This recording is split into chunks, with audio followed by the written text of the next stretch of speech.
Oh, darlin', pull up a chair by the window here in my little Charleston bakery. Let the scent of fresh cinnamon rolls wrap around you like an old quilt. That's how it was for me that Tuesday morning in March. Not so long ago, though it feels like a lifetime now. Flour dusted my apron like snow on the low country pines, and my hands moved on their own, kneading dough the way they had for 40 years. Soft sunlight spilled through the lace curtains, birds chattering outside like they owned the place. Simple, steady. That's the life I'd built after Henry passed. Paycheck to paycheck, no complaints, just the rhythm of rising yeast and the quiet joy of serving folks their coffee black or sweet. I was 68, you see, with lines on my face like the pages of a well-loved book. No grand adventures left in these bones, or so I thought. Then the phone rang, shrill as a summer storm warning. I wiped my hands on my apron and lifted the receiver, expecting old Mr. Jenkins, griping about his scones being too crumbly. Mrs. Carmichael? A voice, crisp and far off, like it came from one of those big city towers. This is Elias Grant, your uncle's attorney. I have news. Uncle Theo, the one I'd seen twice in my whole life, once at a family picnic when I was knee-high to a grasshopper, waving goodbye as his shiny car pulled away, and again at my wedding, slipping me a silver bracelet with a wink. Estranged, they called him. A tech wizard who'd traded kin for silicon dreams out in California. I hadn't thought of him in years. He cleared his throat. Your uncle passed last week, quietly, in his sleep. And he left everything to you. The estate. $45 million. The world tilted. My knees buckled against the counter, dough forgotten. 45 million? I gripped the phone like it might vanish. In my mind's eye, I saw that picnic again. Me in my 20s, sun on my hair, laughing with Henry as Theo drove off, his eyes sad behind those thick glasses. Take care of your own, girl, he'd said. I'd nodded, too young to understand. Now, here it was, crashing over me like the Atlantic in a nor'easter. I hung up slow, heart thumping like a drum in an empty church. Lord, what now? I whispered to the empty air, sinking onto my stool. Dreams flickered unbidden, traveling to places I'd only read about in magazines, or fixing up this creaky ranch house with a porch swing for the grandkids I hoped Donovan would give me someday.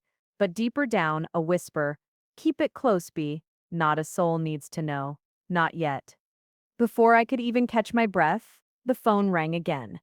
This time, it was my boy. Donovan's voice burst through, excited as a kid on Christmas.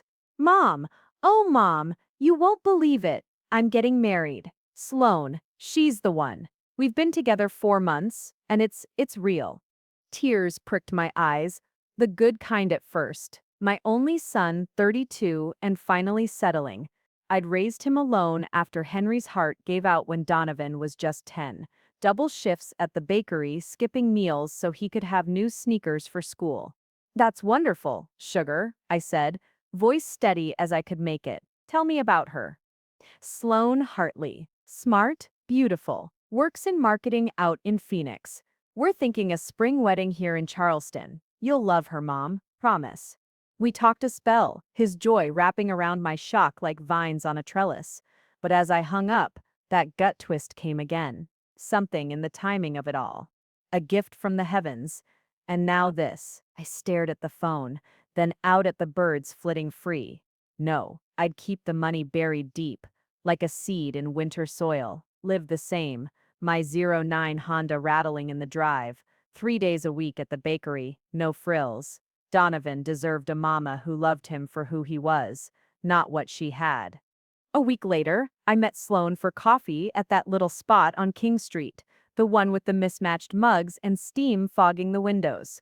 She breezed in like a magazine come to life, blonde waves, a smile sharp as a fresh-rolled pie crust, dress hugging her just so. Beatrice, she said, air kissing my cheek. Donovan talks about you nonstop, the rock of his world. We sat, and oh, she was charming at first, asking about the bakery, laughing at my stories of dough that rose too high and burned the roof of my mouth. But then her questions turned, like a key in a lock you didn't know was there. So, Beatrice, Any big plans for retirement? Investments tucked away? Her eyes sparkled, but not with warmth, with hunger. I'd seen that look before, back when folks came sniffing around after Henry's insurance check cleared. I laughed it off, light as meringue. Oh, honey, just this old bakery and my Honda keeps me young, or at least moving. Inside, though, my thoughts churned like biscuit batter. Those eyes, darlin', hungry for more than sugar. What have I stepped into? We finished our cups, the steam long gone. As we stood to leave, Sloane pulled me into a hug, tight, sudden, her perfume thick as fog. She leaned close, breath warm on my ear. We're family now, Beatrice. You'll help us build a real future, won't you? The kind we all deserve. I eased back, my hands on her arms, searching those pretty eyes. Help, such a simple word. But oh, the weight she put on it, like a promise I hadn't made. And in that moment, with the door chimes tinkling behind us, I wondered what exactly did she mean by help.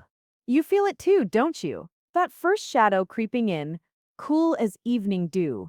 After everything, losing Henry, scraping by for Donovan, giving up my own whispers of dreams just to see him smile. Now this, a fortune hidden in my pocket like a secret prayer, and already the world testing it. Stay with me, love. The real storm's just gathering. Ah, the wedding. Even now, looking back from this worn stool by the oven, I can taste the salt in the air that April day, Charleston's spring unfolding like a magnolia bloom, heavy with promise and pollen. White tents dotted the garden behind my little ranch house, rented on a whim because Donovan insisted on something close to home, something real. Laughter floated on the breeze, glasses clinking like wind chimes, and there was my boy at the altar, tall and sure in his gray suit, eyes fixed on Sloane as if she'd hung the moon herself. She glided down the aisle in lace that caught the light like sea foam, her veil a whisper of secrets. Beautiful, yes. But beauty, darlin', can veil a multitude of shadows. I stood at the back, in my simple blue dress, the one with the pearl buttons Henry liked, mended at the hem more times than I can count. No need for finery. This wasn't about me. I clutched a tissue, dabbing at eyes that welled not just from joy, but from the weight of what I carried unspoken. 45 million, tucked away like a prayer in a locket. As the officiant spoke of vows eternal, I raised my glass later at the toast. To love that lasts, through every season, and Sloane's gaze met mine across the crowd. It lingered, just a beat too long, tracing my hands, my plain gold band from '89, no diamonds winking back. No flash of the fortune that could have bought this whole garden 10 times over. Her smile didn't waver, but oh, those eyes, they measured, they weighed. The reception blurred into dances and cake. Lemon with raspberry filling, my recipe, of course, and Donovan pulled me aside under the oaks, his arm around my shoulders. Happy, Mom? She's perfect for me. I nodded, squeezing his hand, the one I'd bandaged after boyhood falls from the oak out back. Happier than I've been in years, sugar. But as Sloane swirled past with her bridesmaids, her laughter bright as bells, I felt that twist again, deeper now. Like roots shifting under soil. 2 weeks on, the honeymoon glow hadn't faded when the call came.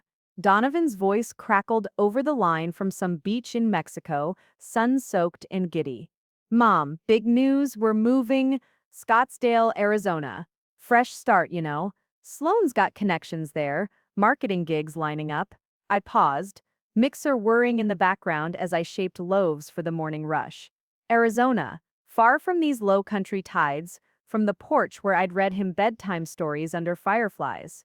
Sounds like adventure, I said, voice even as lake water. You'll visit, though, often? Sloane's voice chimed in then, close to the phone, sweet as honeysuckle. Of course, Beatrice. Arizona's perfect for us. Sun every day, no humidity to frizz the hair, and family. We'll make it work. Visits with a little notice, naturally. Schedules, you understand, naturally. The word hung like smoke. Donovan chuckled, but I heard the squeeze in it, her hand on his arm perhaps guiding. I'll call soon, Mom. Promise. They rang off, and I stood there, dough sticky on my fingers, staring at the wall where his school photos grinned back, torn, my boy already. Loyalty pulling him two ways, like a kite in crosswinds. From then on, the chill settled slow, like autumn fog rolling in. Calls went to voicemail more often than not, texts blooming unread in my phone like wilted flowers. Thinking of you, I'd send, with a photo of the bakery's new peach cobbler. Days later, sorry mom, crazy week, always from Donovan, but I pictured her there, screening, deciding. I started a journal that summer, you see, a plain notebook from the drugstore, hidden in the bread drawer. Every slight noted in careful script, the missed Sunday check-in, the accidental oversight on my grocery run offer, not out of spite, darlin', but wisdom. Patterns emerge like yeast in the bowl. You watch, you wait. And then my birthday crept up in June, quiet as a cat. 70 though, I told folks 68 to spare the fuss. No cards in the mail that morning, just the postman with bills and flyers. But afternoon brought one envelope, crisp, from Scottsdale. My heart lifted as I slid it open, expecting Donovan's scrawl, maybe a silly drawing like when he was small. Blank inside, unsigned, no note, just the echo of nothing. I sank onto the porch swing, the chains creaking like old bones, and dialed him up. It rang twice. Sloane's voice, polished and cool. Donovan's busy right now, Beatrice. Try later. Click. The line went dead, leaving me with the crickets tuning up for dusk. Busy, on my day. Picture it. Love, your only child, letting the hours slip by like yesterday's bread, gone stale and forgotten. Heartbreak, isn't it? A quiet knife in the ribs. What would you do? Hold on tighter, or start to wonder if the string's fraying for good? Months slipped by like sand through a sifter, summer bleeding into fall, the bakery growing quieter without Donovan's occasional drop-ins for a bear claw and a hug. I'd catch myself midway through a batch of cornbread, staring at the empty stool where he'd perch, knees knocking the counter as a boy, chattering about schoolyard triumphs. Now, the oven's hum was my only company, steady and warm, but laced with a loneliness that settled in the hollows. I remembered those early days after Henry, me in the rocker by his crib, baby Donovan fussing with colic, my arms a cradle against the world's sharp edges. I'll always protect you, little man, I'd whisper, humming hymns till he dozed. Promises like that, darlin'. They root deep, but roots can tangle when the ground shifts. Scottsdale calls dwindled to drips. Once a fortnight, if I was lucky. Sloane's voice would answer more often than not, syrupy smooth. He's napping, Beatrice. Rest is key for his focus at work. Focus. As if my boy were a project to manage. I'd murmur understanding, hang up gentle, but inside, the questions brewed like strong tea. What hold did she have, this girl who'd swept in like a spring gale? I kept baking, kept driving that faithful Honda with its rattling dash, the inheritance locked away in trusts. I'd set up quiet like, no ripples on the pond. Then the squeeze began, subtle at first, like pressure building in a too-full pie crust. It started with an email from Donovan, halting, scripted. Mom, Sloane and I are investing in our future, a loan for a little business venture, something in real estate flips. Could you help us out? Sell the house? Maybe? It's just sitting there. I read it thrice, flour-dusted fingers tracing the screen. The house, our house, with its creaky floors that told stories of spilled milk and first steps. I heard her in every word, the push behind the plea. Phoning him that evening, I kept my voice soft as biscuit dough. Save your strength, son. That old place holds too many memories to trade for bricks and mortar. We'll find another way. But the emails flooded after that, not from him, but her, Sloane, seeking Donovan, like a formality. Family shares everything, Beatrice. It's how we build legacies. Legacies. The word soured on my tongue. I replied polite, evasive. Baking's my legacy, dear. Keeps the hands busy. Yet the journal thickened, entries of loan mention #3, house query veiled as concern. Patterns, remember? They whisper warnings if you listen. One crisp October afternoon, as leaves turned gold outside the bakery window, Donovan left his phone on speaker during a rare call. I was midway through sharing a recipe for pecan tarts when voices murmured low on his end. Sloane, to a friend, I reckoned, her tone shedding the sweetness like a snake's skin. She's hiding something, I swear. Look at these old photos, nicer houses back then, fancier cars. No way she scraped by like she claims. My breath caught, the phone heavy in my hand, hiding. If only she knew the half, the uncle's ghost, the millions sleeping sound. But Donovan, his silence after spoke volumes, torn between her hunt and our blood.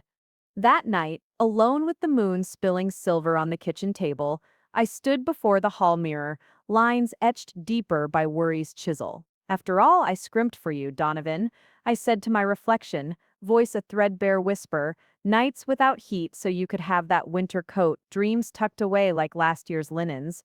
This sting, it cuts deeper than any knife, deeper than losing your daddy too soon. The glass stared back, unyielding. Protection, I'd vowed. But how far does a mother's shield stretch when the arrows come from within the walls?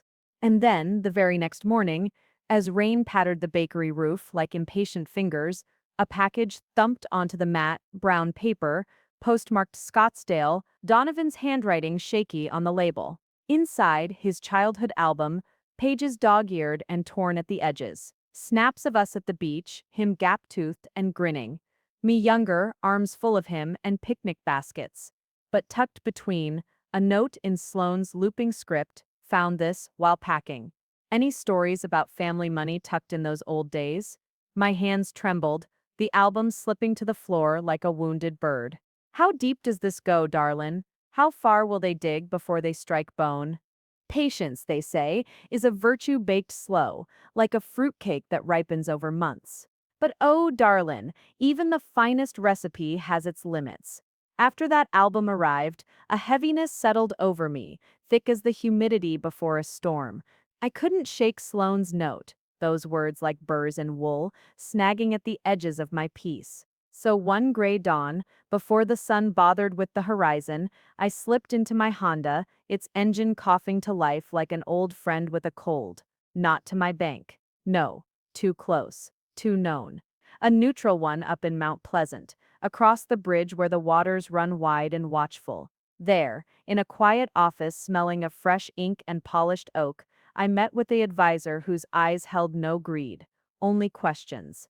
Deeper trusts, Mrs. Carmichael, he murmured, papers shuffling like dry leaves. Irrevocable, layered, safe as the good Lord's promise. I nodded, signing where the lines waited, whispering to the page as if it could hear. Stay hidden, girl. Stay safe till the winds die down. Back home, the voicemails waited like uninvited guests, 3 from Donovan, voice frayed at the edges. Mom, pick up. Sloane says we need your help. The loan's bigger than we thought. Just talk to me. Bigger. The word echoed her emails, her notes, her unblinking gaze at the wedding. I poured tea, strong and black, and sat with the phone, thumb hovering. Not yet. Patterns first, then the weave. But the cracks widened that very week, unannounced as thunder in July. A knock at noon, sharp on the bakery door, Sloane's parents, sweeping in like appraisers at an estate sale, all smiles and designer luggage. Beatrice, dear. Her mother trilled, air heavy with floral spray, her father nodding behind like a shadow. Donovan mentioned you'd be thrilled. We're in town, thought we'd see this famous Charleston charm. Famous. As if my life were a postcard. They toured the place like it was theirs already, fingers trailing counters, eyes pricing the floorboards. Cozy, Sloane's mom said at last.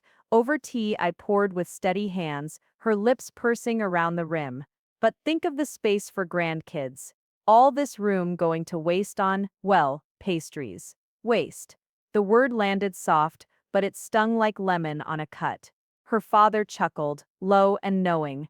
Donovan's lucky, good stock, you know. Stock. As if blood were cattle to tally.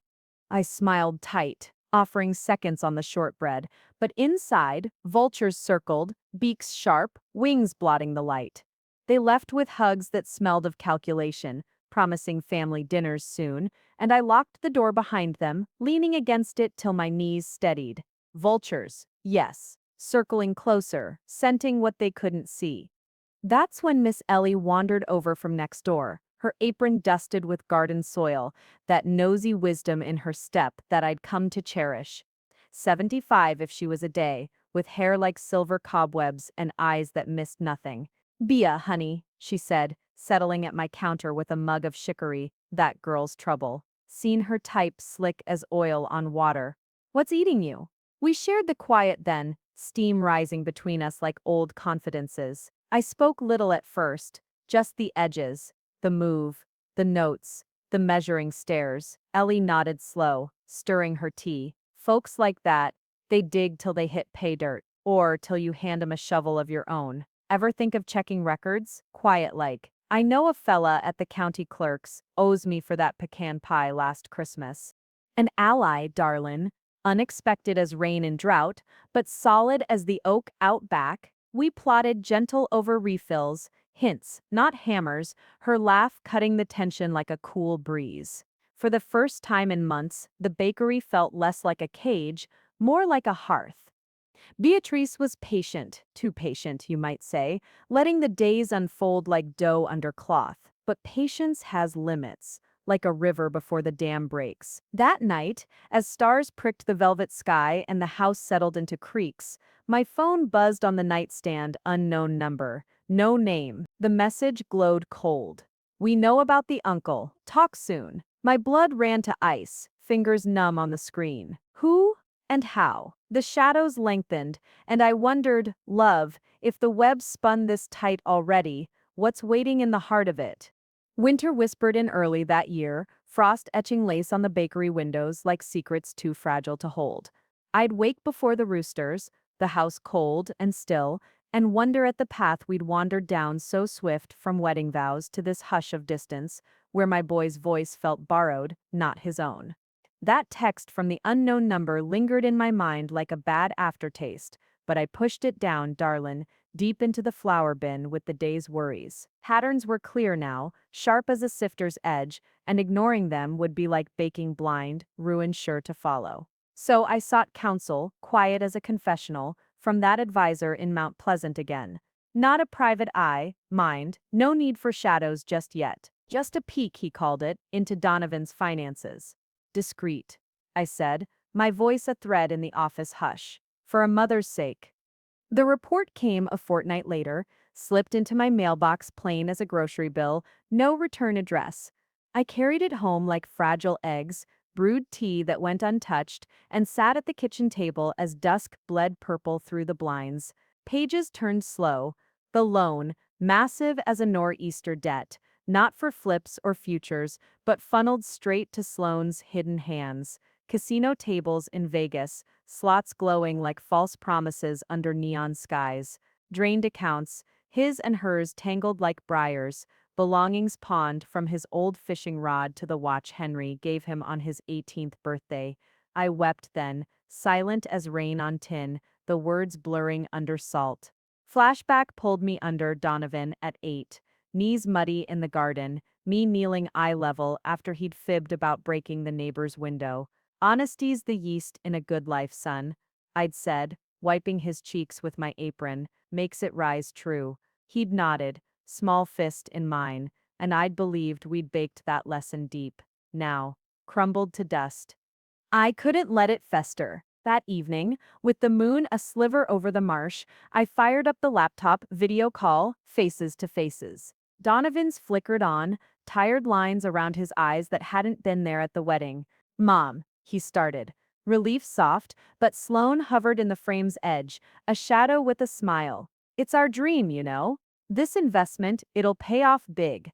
Defensive, his words tumbling like poorly leavened loaves. I kept my gaze steady, voice gentle as a pat of butter. "Dreams built on sand shift quick. Sugar, tell me true, what's this loan really for?" he faltered, glancing off screen where her eyes, oh those daggers, flashed warning. "Just business, Mom." Sloane's got the vision. Vision. The word twisted in me, but I nodded, hanging up soft after murmured love yous that rang hollow. The screen went dark, and I began my file then, a manila folder in the desk drawer, screenshots of calls, dates inked careful, pushed for house sale, November 12th. Evidence, not vengeance, just truth.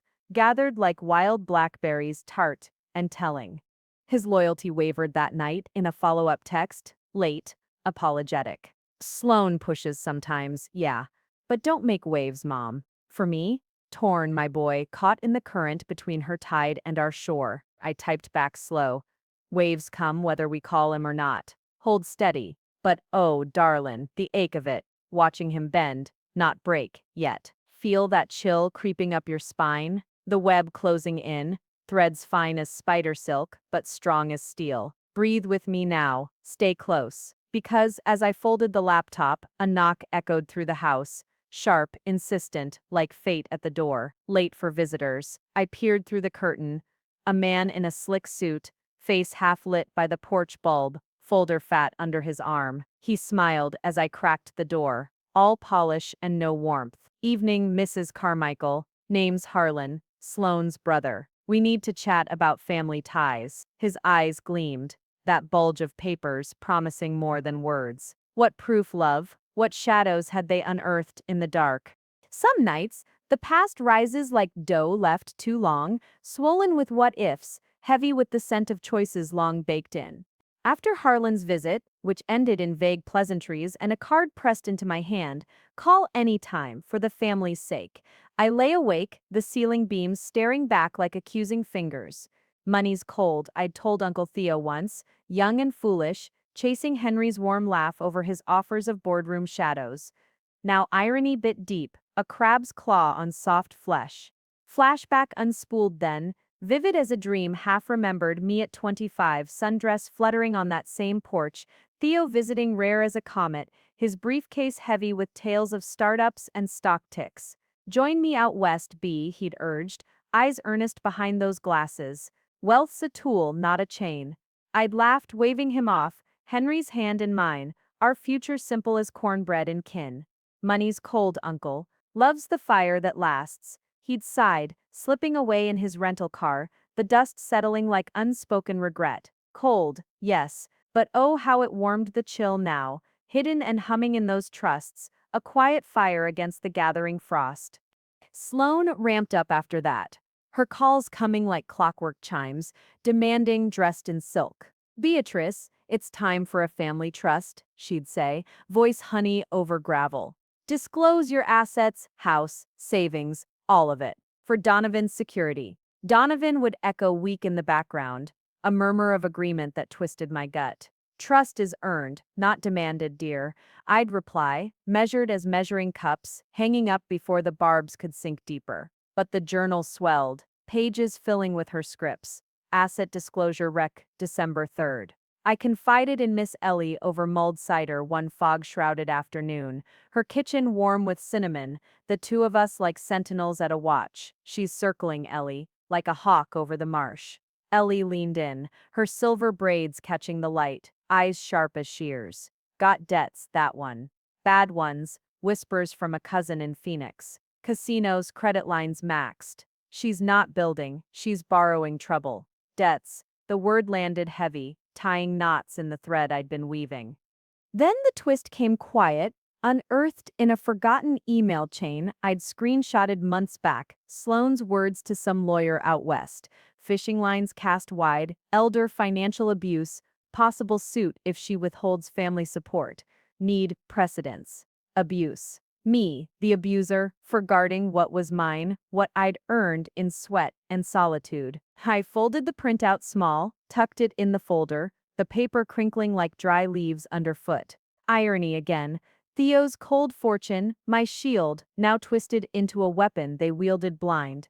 Beatrice was patient, too patient, letting the embers bank low. But the body, darlin', has its own timeline. It hit mid-morning the next week. The bakery humming with the oven's song, a rush of cinnamon buns for the church ladies. One moment, I was piping icing, steady as ever. The next, the world grayed at the edges, low sugar, the doctor later said, from skipped breakfasts and worries weight. I crumpled soft against the counter, the bowl clattering like thunder in my ears. Voices blurred, customers calling, then sirens wailing distant, closing in. Ambulance lights flashed blue through the window as they wheeled me out. Miss Ellie clutching my hand, her face pale as buttermilk. Hold on, B, we've got you. I woke in the hospital, hush, beep steady as a metronome, IV cool in my arm. False alarm. They said, rest, eat proper, no lasting harm. But as the nurse bustled, my phone trilled on the side table. Donovan's voicemail, voice edged with doubt. Mom, Sloan says you're faking it, for attention, to pull me back. Call me, please. Faking? Oh, son. The words hung, a gut punch in the sterile air. My body betrays me now, after holding strong for you, through fevers and falls, through Henry's grave and the long nights alone. The room spun slow, not from sugar, but sorrow. What web have we woven? Love, where truth frays to lies so thin. Dawn breaks gentle over Charleston, but some days it cracks like an egg on stone, raw, unyielding. Donovan flew in that afternoon, alone for the first time in moons. Sloan too busy with work, his text read, laced with apology. I was discharged quick, the hospital's white walls traded for my ranch house's familiar creak, Miss Ellie fussing with broth and blankets like a mother hen. He arrived as snow dusted the palmettos, rare for us, but fitting, a cold veil on warmer wounds. His hug at the door was fierce, bones pressing mine, and I held him close, smelling the desert on his shirt, the faint tang of regret. We sat in the kitchen, steam rising from mugs of chamomile, the folder hidden but humming between us like an unspoken guest. The loan, he started, voice cracking like thin ice, eyes downcast to the table's grain. It's her gambling, Mom. Casinos, Vegas, mostly. She's drained our accounts, sold my tools, the guitar you gave me for graduation, everything. Crumbled my boy, shoulders shaking silent as the flakes outside. I reached for his hand, call used from work he'd lost to her whims, and pulled him near, tears mine silent, a river held back by will alone. Flashback tugged then, me at the pawn shop downtown, 20 years gone, wedding ring slipping from my finger for his college books. Education's the real gold, Donovan. I'd told the clerk, voice steady though my heart hollowed, sold for his future. Now watching him unravel, I wondered if futures circle back, biting their own tails. Away from her whisper, the truth spilled like overproof batter. Sloane's consultations with lawyers, 3 of them, plotting suits for withholding family money, elder abuse twisted to fit her narrative. I believed her, he whispered, head in hands, shame etching his face like acid. She said, you were selfish, holding back to control me. God, Mom, I was blind. Blind. The word hung heavy, but I stroked his hair, soft as when he was small. Blindness passes with light. Sugar, you've come home, that's the first gleam. Miss Ellie arrived at dusk, pie in hand, apple, spiced deep. Her knock a comfort like church bells. She stayed for the strategy. The 3 of us around the table as lamps glowed. Amber whispers of recordings, legal advice from her clerk friend. A plan woven gentle but firm. Quiet strength. Bia, she said, slicing wedges, generous. That's your recipe. I nodded, slipping a small recorder into my apron pocket that night. Calls from here on captured, not for spite, but safeguard. Betrayal upon betrayal, darlin'. But Beatrice? She gathered strength, quiet strength, like roots delving deep before the bloom. As plates cleared, peace settled thin as the snow outside. Donovan dozing on the couch, Ellie gone home with a squeeze of my arm. I washed dishes slow, water warm over wrinkled hands, replaying his confessions like a hymn half sung. Redemption's path, crooked but calling.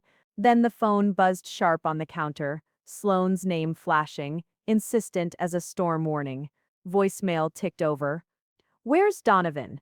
If he's with you spilling lies to poison us, we're done. For good. I played it low, Donovan stirring awake, face freezing pale as the drifts beyond the pain. His eyes met mine, question and fear tangled. Will he choose now, love? The boy I raised, or the web that's held him? The night held its breath, and so did we. Storms brew slow in the low country, Darlin gathering force over the marsh like grudges left unspoken too long. After that voicemail from Sloane cut through the night like a shard of glass, Donovan lingered a day more, sleeping fitful on the couch, rising to help with breakfast, his hands clumsy on the egg beater as if relearning trust. We spoke little of her threat, but it hung between us, a fog that muffled the clink of spoons and bowls. "Go back when you're ready, son," I said at last, folding his collar straight as if he were 10 again, off to school. "But remember the compass. North is home, always," he nodded, eyes shadowed, and drove off into the January chill, taillights fading like a promise half kept. The bakery called me back that week, its warmth a balm against the wind's bite, but shadows followed close. Harlan, Sloane's brother, that slick-suited fox, slipped in mid-morning, casual as a regular craving Danish, though his eyes scanned the room like a hawk's. "Mrs. Carmichael," he drawled, settling at the counter with a coffee black, no sugar. "Heard whispers about that inheritance windfall from your uncle. Quite the surprise, eh? Tech money. Changes folks." I poured steady, heart quickening under my apron like a bird trapped in ribcage, but my smile stayed even as cream. "Whispers travel fast here, Mr. Harlan. But windfalls? Mine's just the bakery's steady rise. No more." He chuckled low, stirring slow, but those papers in his briefcase whispered louder. Reports, I reckoned tales on my Honda's plates, bank runs traced to dead ends. Private Eye, Miss Ellie had confirmed later over phone, hired deep, digging for gold in dry creek beds. I played dumb, offering a warm roll on the house, but inside, the web tightened, threads brushing skin. Sloane wasted no time reeling it in. Calls surged that afternoon, her voice through the line, Donovan's echo faint behind. "The house, Beatrice. Sell it now. We're drowning in this loan. Your selfishness is sinking us all. Selfishness." The word landed like hail on tender shoots. Donovan pleaded next, voice cracking over speaker. "Mom, please, she's insistent. For our future." Future. Poison whispered in his ear, her hand no doubt on his shoulder guiding the knife. I uncovered more that evening, alone with the advisor's latest packet. Joint accounts bled dry, his watch pawned for chips on felt tables, debts stacking like storm clouds.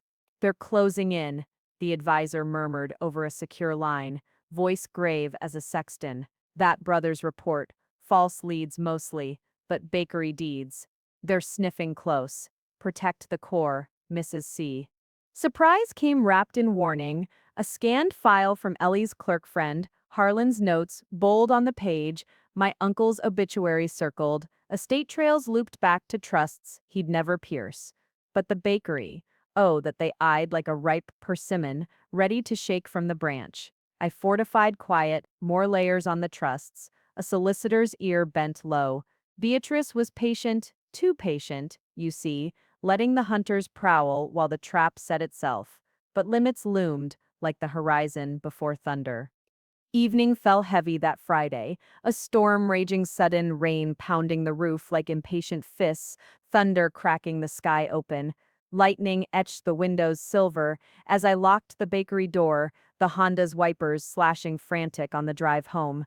The ranch house waited, dark porch light flickering like a candle in gale. Then the doorbell pierced the roar, shrill, demanding. I peered through the curtain, heart stalling, Sloane soaked and furious, Harlan at her elbow like a bad conscience, and a third shadow, briefcase in hand, notary seal glinting wet. "Open up, Beatrice." Sloane's voice cut through the downpour, shrill as a gull. "Sign the family financial disclosure, now, or Donovan walks away forever. For good." My hand hovered on the knob, the door creaking slow as old bone under pressure. Imagine it, love. The rain lashing like your own pulse, thunder rumbling judgment. Would you fold, or stand firm as the oak in gale? The latch clicked, and the night rushed in. Doors open on hinges oiled by fate, darlin', and some swing wide to reckonings long overdue, like yeast finally breaking through crust, hot and unyielding. I eased the door back that storm-lashed night, rain sluicing off the porch like tears held too long, and there they stood. Sloane, blonde waves plastered serpent-like, eyes blazing accusation. Harlan, folder sodden but grip iron. The notary, a mild man with glasses fogged, shifting uneasy in the deluge. Donovan wasn't with them, sent away, I reckoned, to spare his face the fracture. Come in, I said, voice calm as mill pond, stepping aside to let the tempest enter. No warmth offered, just the kitchen's yellow glow, the table set with nothing but resolve. The recorder hummed soft in my apron pocket, a hidden heartbeat, capturing every drip and dart. They crowded the space, shaking off wet like dogs from the hunt, Sloane's sneer curling as she slapped papers down. Disclosure forms, bold print demanding assets listed, signed, surrendered. We know you're hiding millions, Beatrice. She spat, leaning close, perfume soured by rain. That uncle's pot of gold. It's ours by right. Family shares. Sign or Donovan's done with you. Gone. Harlan nodded, flashing docs that gleamed false, forged trails to phantom accounts, elder abuse clauses twisted like briars. The notary cleared his throat, pen poised awkward.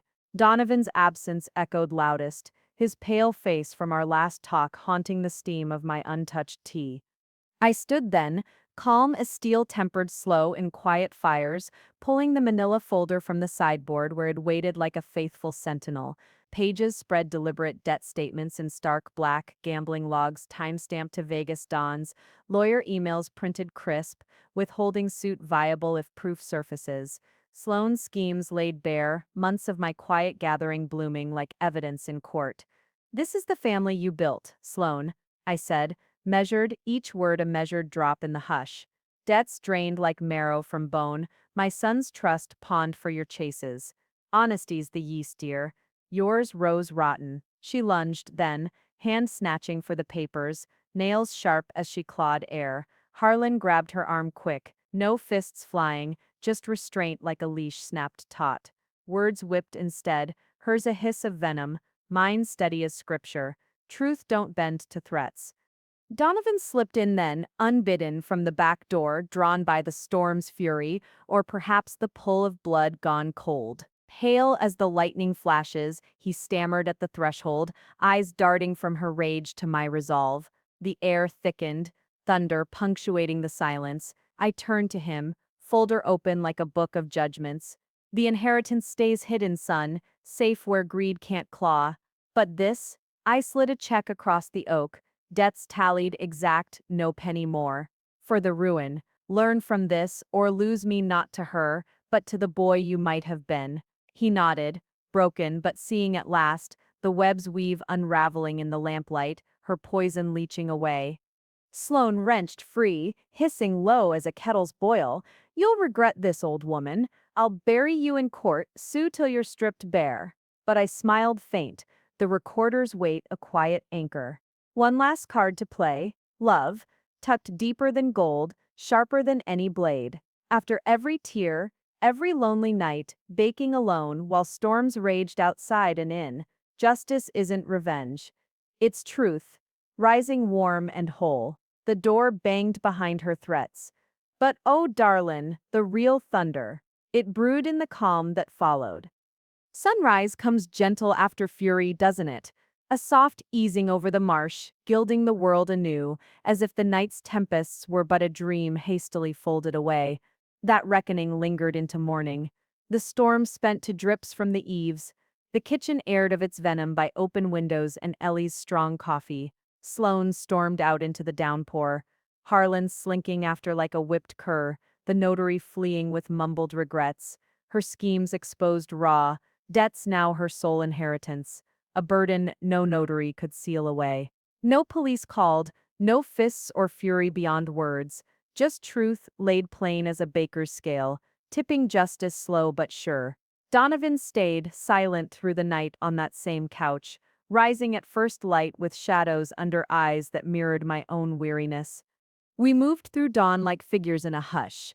No grand hugs, no easy absolutions, just the rhythm of work to mend what words couldn't. I chose wrong, Mom, he said at last, hands dusted white as we kneaded dough for the day's loaves. His voice low over the board's creak. Teach me better, how to spot the rot before it sours the batch. I nodded, wise eyes soft as risen crust, guiding his palms with mine. Press, fold, turn. Better comes in the doing, sugar. Watch the rise, test the heart. Blood ties break easy but self-respect. That's the real fortune, baked deep, lasts through any gale. The $45 million? It stayed buried, growing quiet in its trusts. A peace I'd not trade for mending fractures overnight. My peace, earned in solitude, not squandered on haste.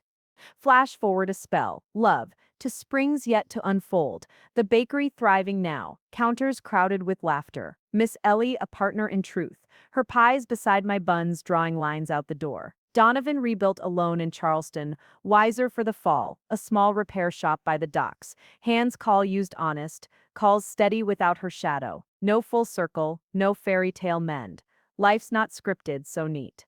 Sloane's threats, they fizzled in empty courts, her suits crumbling to dust under scrutiny's gaze. She slunk back to kin with tail tucked, debts a chain she'd forged herself. Quiet victory, mine dignity reclaimed, not with clamor, but the steady hum of ovens faithful.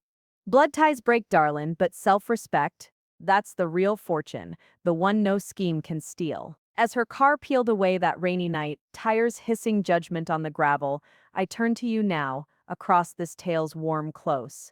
Don't let gold diggers like Sloane steal your peace. Hit like if you're Team Beatrice, standing firm in the storm. Subscribe so no sneaky schemes blindside you again, and comment below, was Donovan worth saving, or should I have walked away cold? Your side matters, choose truth over her lies. Pull up that chair again sometime. There's more stories in the oven, rising just for you.